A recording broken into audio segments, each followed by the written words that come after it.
இதுபோன்ற கதைகளை தொடர்ந்து கேட்க இப்போதே குமார் ஸ்டோரிஸ் சேனலுடன் இணைந்து கொள்ளுங்கள். மறக்காமல் லைக் பண்ணுங்க, ஷேர் பண்ணுங்க, கமெண்ட் பண்ணுங்க. இந்த கதை முழுக்க முழுக்க கற்பனை கதை மட்டுமே. வீரன் அத்தியாயம் 107. காலத்தால் பூட்டப்பட்ட ரகசிய பட்டறை, ஒரு மகா மர்மத்தின் திறப்பு. ராஜசிம்மன் அவ்வாறு கூறிவிட்டு அந்த அரசபையை விட்டு மிக வேகமாக வெளியேற முயன்றார். அவனது ஒவ்வொரு அடியிலும் ஒரு வேகம் இருந்தது. ஆனால் அப்போது மூத்த முதியவர் தடுத்து நிறுத்தினார். ராஜசிம்மா, சற்று பொறு. எதற்காக இவ்வளவு வேகம்? நான் கூறியது போல் அந்த ஆன்மீக படிகங்களை கொண்டு வந்து அவரிடம் கொடுக்க வேண்டும் என்பது உண்மைதான். ஆனால் உடனடியாக இல்லை என்றார் நிதானமான குரலில். ராஜசிம்மன் குழப்பத்துடன் நின்றான். என்னப்பா, இப்போதுதானே கொடுக்க வேண்டும் என்றீர்கள், இப்போது ஏன் இவ்வாறு சொல்கிறீர்கள் என்று மூத்த முதியவரை பார்த்து அதிர்ச்சியுடன் கேட்டான்.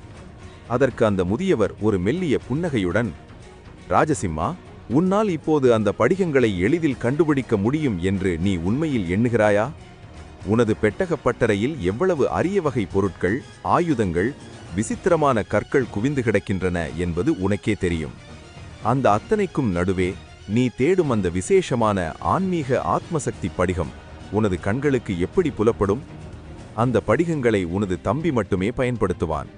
அவனால் மட்டுமே அதன் தனித்துவமான அதிர்வுகளை உணர முடியும். அப்படி இருக்கையில் எவ்வித ஆன்மீக ஆத்மசக்தியும் இல்லாத உன்னால் அவ்வளவு எளிதில் அதை அடையாளம் கண்டு எடுத்துவிட முடியுமா என்று கேட்டார். அவர் கேட்டதிலிருந்த உண்மையை உணர்ந்த ராஜசிம்மன் சிறிது நேரம் ஆழ்ந்து யோசித்தான். அவனது முகம் சற்று வாடியது.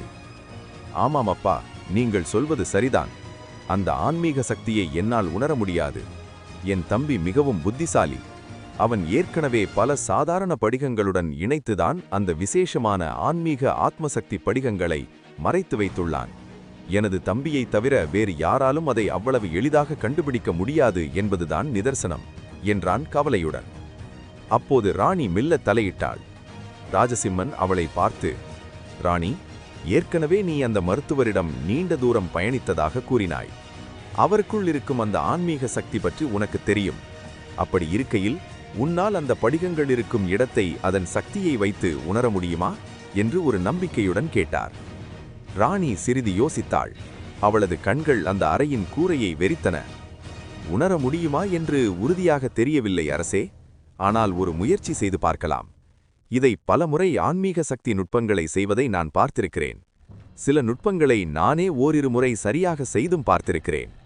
அந்த படிகம் இருக்கும் இடத்தில் நான் அந்த நுட்பத்தை மட்டும் செயல்படுத்தினால் ஒருவேளை அந்த ஆன்மீக ஆத்மசக்தி படிகங்கள் எதிர்வினையாற்றி தென்படலாம். இது ஒரு நல்ல யோசனையாக எனக்கும் தோன்றுகிறது என்றாள் உறுதியான குரலில் ராஜசிம்மன். இதை கேட்டுக்கொண்டிருந்த மூத்த முதியவரும், இது மிகச் சிறந்த வழி. ராணியின் உதவி இருந்தால் நிச்சயம் அந்த படிகத்தை கண்டறியலாம் என்றார். ஆனால் அங்கே நின்று கொண்டிருந்த வினைக்கு மட்டும் ஆச்சரியம் தாங்கவில்லை. ராணி, நீ என்ன பேசிக் கொண்டிருக்கிறாய்? நிஜமாகவே உன்னால் அதை செய்ய முடியுமா? இந்த உலகிலேயே யாராலும் அந்த ஆன்மீக சக்தியை தீண்டவோ பயன்படுத்தவோ முடியாது என்று நீயே சொன்னாய். அப்படியென்றால் இப்போது உனக்குள்ளும் அந்த ரகசிய ஆன்மீக ஆத்மசக்தி இருக்கிறதா என்றான் வியப்பு மேலிட. ராணி அவனை பார்த்து மெலிதாக சிரித்தாள். இல்லை வினை, எனக்குள் முழுமையான சக்தி இல்லை. ஆனால் அவன் எனக்கு சில விசேஷமான பயிற்சிகளை கொடுத்தான். அந்த பயிற்சிகள் பார்க்க மிகவும் சாதாரணமாக தெரிந்தாலும் நான் அதை செய்யும் போதெல்லாம் என் உடலிலும் மனதிலும் பல விசித்திரமான மாற்றங்கள் ஏற்படுவதை என்னால் உணர முடிந்தது. அவன் எனக்கு முழுமையாக எல்லாவற்றையும் கற்றுக் கொடுக்கவில்லை. ஓரிரு முறைதான் சில விஷயங்களை சொல்லிக் கொடுத்தான். ஆனால் நான் அதை விடாமல் நானாகவே தொடர்ந்து பயிற்சி செய்து இப்படி என்னை மேம்படுத்திக் கொண்டேன் என்றாள். என்ன தந்திரம்! எனக்கும் சொல்லித்தாயே ராணி, எனக்கும் அந்த சக்தி வேண்டும் என்றான் வினை பெரும் ஆர்வத்துடன். அதற்கு ராணி, மன்னிக்கவும் வினை, இந்த நுட்பம் பற்றி எனக்கே இன்னும் முழுமையாக தெரியாது. அரைகுறையாக தெரிந்த ஒன்றை மற்றவர்களுக்கு சொல்லித்தரக்கூடாது. எனக்கு சொல்லிக் கொடுத்தது விதுன்தான். அவன் சொல்லிக் கொடுத்தால் மட்டும்தான் மற்றவர்களுக்கு அது தெளிவாக புரியும்.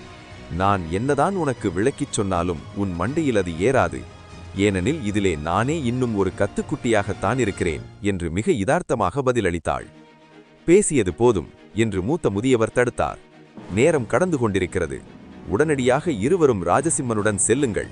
அந்த பட்டறையை திறந்து படிகங்களை எப்படியாவது கண்டுபிடித்து எடுத்து வாருங்கள் என்று கட்டளையிட்டார்.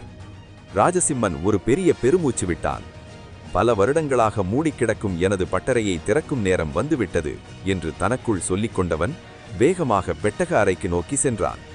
அவனது மாளிகைக்குள்ளிருக்கும் ஒரு இரகசிய பெட்டக அறைக்குள்ளேவான் அவனது விசேஷமான பட்டறையும் அமைந்துள்ளது.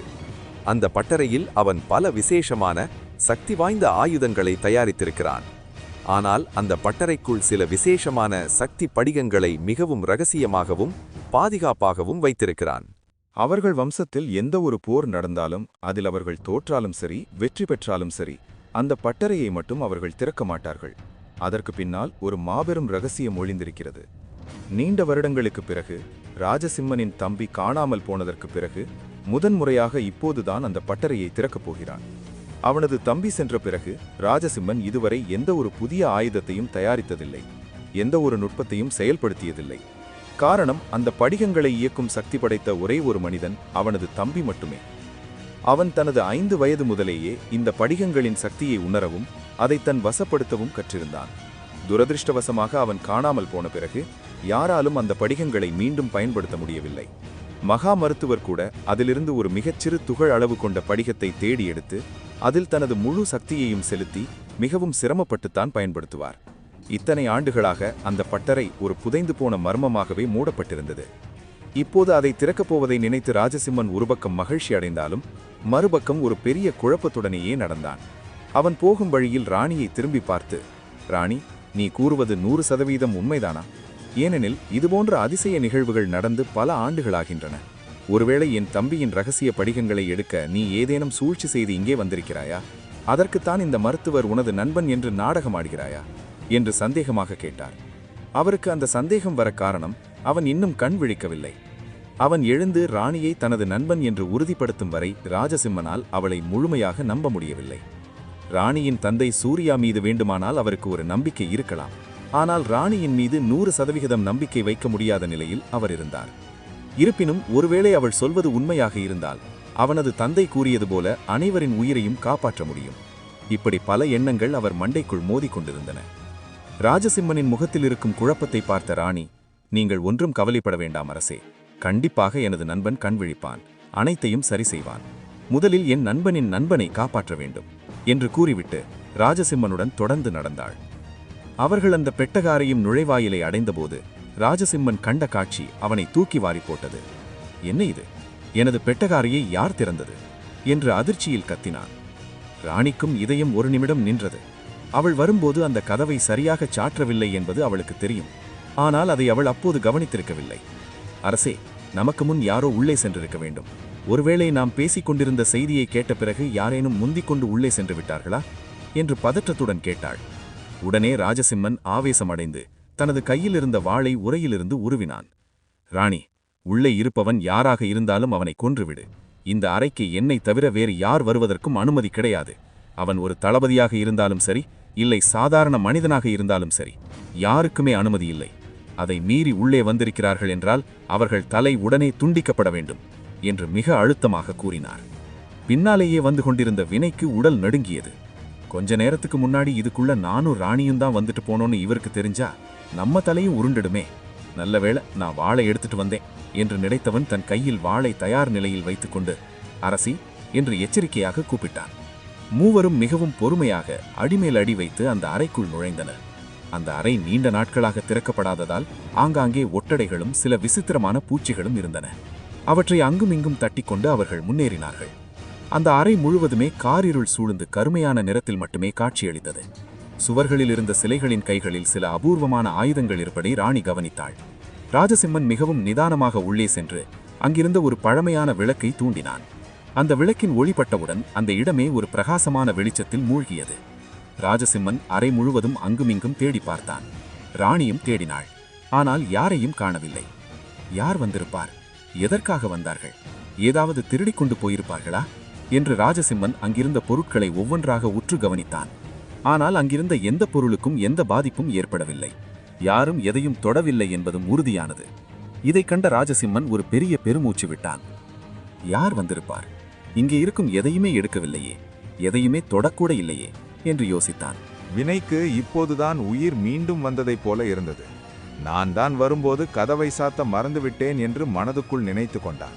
ஆனால் ராஜசிம்மனை பார்த்து சாமர்த்தியமாக, அரசே, யார் வேண்டுமானாலும் திறக்கும் அளவிற்கு இந்த முக்கியமான பெட்டக அறையை ஏன் இப்படி வைத்துள்ளீர்கள் என்று ஒரு மெல்லிய குரலில் கேட்டார். அதற்கு ராஜசிம்மன், இல்லை மாணவனே, இது எளிமையாக திறப்பதற்கு ஏதுவாக இருப்பதற்கு ஒரே காரணம் எனது தம்பிதான்.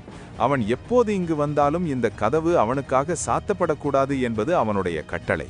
அவன் எப்படியும் ஒரு நாள் திரும்பி வருவான் என்ற நம்பிக்கையில்தான் நாங்கள் இத்தனை ஆண்டுகளாக காத்து கொண்டிருக்கிறோம் என்றான். இருந்தாலும் அரசே, உங்கள் பொக்கிஷங்கள் உள்ளே இருக்கிறதே, இப்படி திறந்து வைத்திருப்பது ஆபத்து இல்லையா என்று வினை மீண்டும் சந்தேகத்துடன் கேட்க முயன்றான்.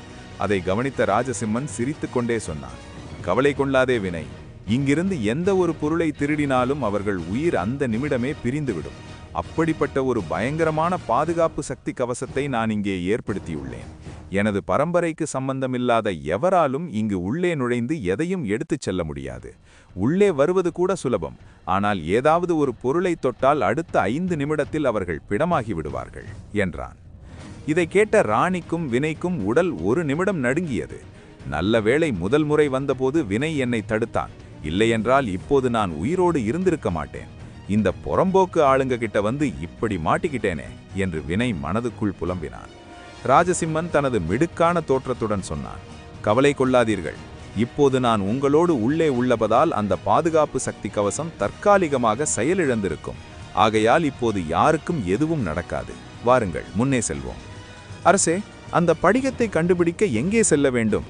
இங்கே பார்த்தால் பல ஆயுதங்களும் கவசங்களும் மட்டுமே இருக்கிறதே என்றாள் ராணி.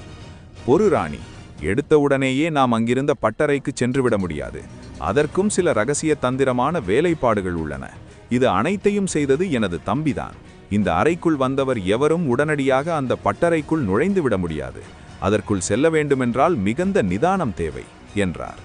எதற்காக உங்கள் தம்பி இவ்வளவு சிக்கலாக இதை யோசித்தார் என்று ராணி கேட்டாள்.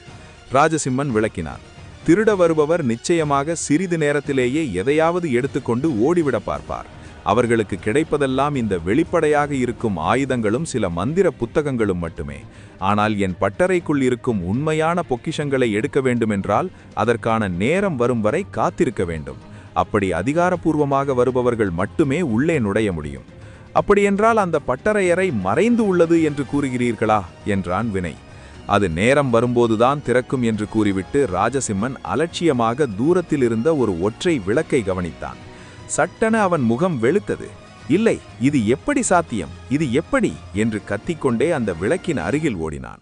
அந்த விளக்கிலிருந்த எண்ணெய் பாதி அளவிற்கு தீர்ந்திருந்தது. ராஜசிம்மன் பதற்றத்துடன் அங்கிருந்த ஒரு கல்லை எடுத்து சுவரில் 3 முறை குத்தினான். உடனே ஒரு ரகசிய கதவு திறந்தது. அவனது பதற்றத்தை பார்த்த ராணி, என்னாச்சு அரசே, எதற்காக இவ்வளவு பதற்றப்படுகிறீர்கள் என்று கேட்டாள். ராணி, எனக்கு நினைவிருந்தவரை இந்த விளக்கில் எண்ணெய் முழுமையாக இருந்தது. ஆனால் இன்று இது பாதியாக குறைந்திருக்கிறது. யாரோ அடிக்கடி இங்கு வந்து போயிருக்கிறார்கள். எனது குடும்பத்தை சேர்ந்தவர்கள் உள்ளே நுழைந்தால் மட்டுமே இந்த விளக்கு எரியத் தொடங்கும். நான் பல ஆண்டுகளுக்கு முன்பு வந்தது, இப்போதுதான் மீண்டும் வந்திருக்கிறேன். இந்த சிறிய நேரத்தில் எண்ணெய் இவ்வளவு குறைய வாய்ப்பே இல்லை.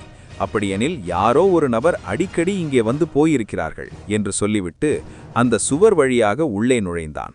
ராணியும் வினையும், அரசே, நாங்களும் வருகிறோம் என்று பின்தொடர ராஜசிம்மன் அவர்கள் இருவர் கையிலும் ஒரு சிவப்பு நிற மெழுகு போன்ற கல்லை கொடுத்தார். எக்காரணத்தை கொண்டும் இதை தொலைத்து விடாதீர்கள். இதை தொலைத்துவிட்டால் உங்களை நான் கண்டுபிடிப்பது மிக கடினம்.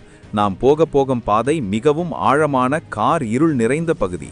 இந்த சிவப்பு ஒளி எங்கே தெரிகிறதோ அதை நோக்கியே வந்து கொண்டே இருங்கள் என்று எச்சரித்தார்.